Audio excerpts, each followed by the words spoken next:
So yeah, so moving on to the deck that I'm going to be playing today.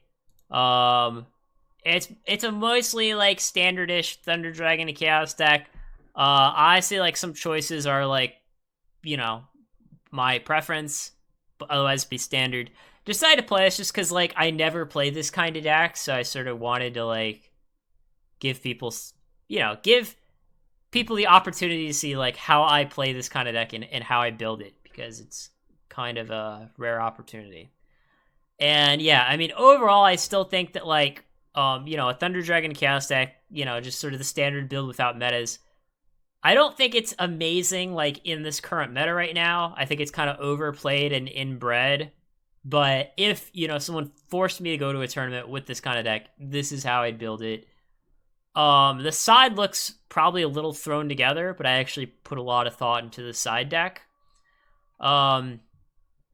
So yeah, so for the main deck, one thing that's unique is I'm playing 4 Chaos Monsters, where it seems like everyone right now is just playing 3, just 2 Chaos Sorcerer.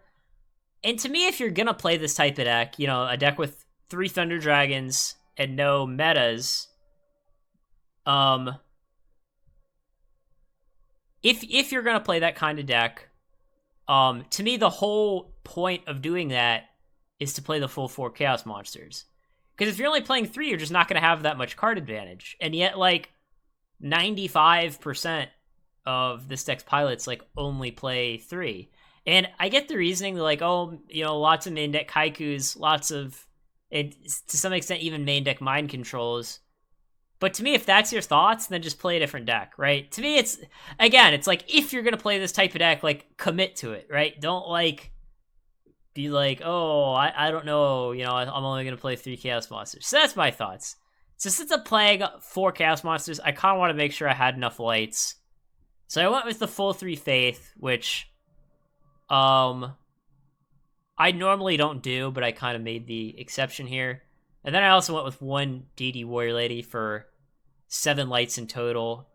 Obviously, with some decks, like DD Warrior Lady just ends up banished a lot. But realize here we have like 5 discard outlets, right? We got Graceful Card Destruction, 3 Phoenix Windblast.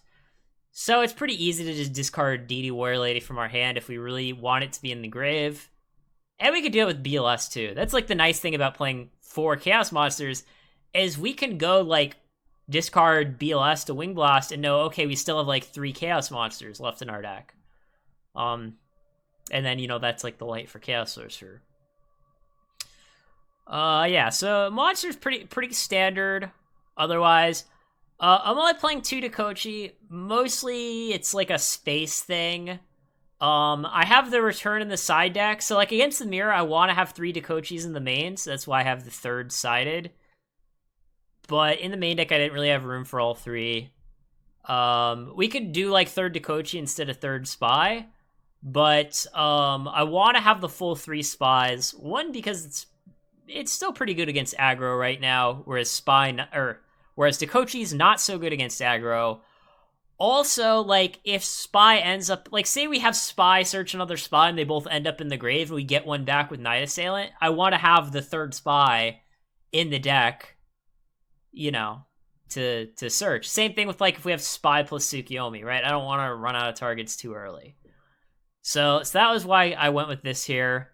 And speaking of Tsukiyomi, yeah, I decided to main one Tsukiyomi, because again, it's kind of a meta call. Here we're playing like 10 flip effects, so we definitely have enough flip effects for it.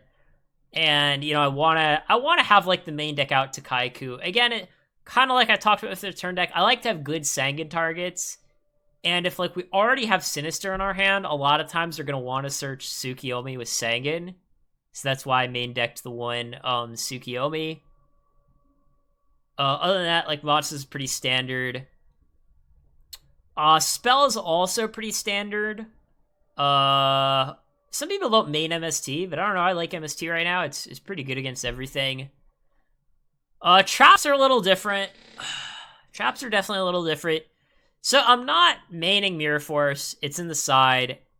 And that's basically because, again, like space, that's a big concern. Like, yeah, we could always just put like Mirror in the main and play 41. But I'd rather play 40. Yeah, I mean, Diamond Turbo Zaborg is definitely a very good card in this meta, but it's like, do I really want to play like 4 Chaos Monsters, 3 Thunder Dragons, like a Tsukiyomi, and then a main deck Zaborg? That's just like a lot of bricks. The nice thing about Spy in this kind of list, again, we're like, a few things. Now, one option, of course, is we could just side the 3 Spies instead of maining them. That's a possibility, but I feel like they should be in the main, at least be in the side, right? If not the main, they should at least be in the side for a few reasons. One, in the mirror match, when I side in Mind Control, I want to be able to Mind Control their Spy and search my own Spy, or else Mind Controlling their set Spy isn't very good. So that's one reason. Two, it's a dark that searches another dark. So in our deck, consisting of like 4 Chaos Monsters, I want to... What I'm trying to say is, in a deck with 4 Chaos Monsters, having a dark that searches another dark is good. And yes, Dan, I will duel with it. I'm just explaining it before I get into the duels. I'm trying to, wrap it up, because I know that people don't want to hear me drone on forever. So yeah, so the reason why we're playing Spy, 1, good against aggro, 2, good with 4 Chaos Monsters, 3, good with Mind Control, 4, good with Return. So for Phoenix Windblast, anyone who's like watched me stream or do anything or whatever knows that I like it better than Raigeki Break.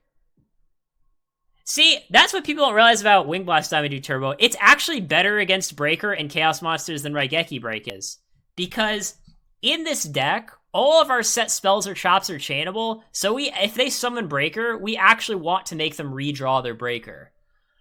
Phoenix Windblast in general is also like good for the same reason that Dust Shoot's good, in that it provides you with info. You know one of their cards and you'll be able to play around them.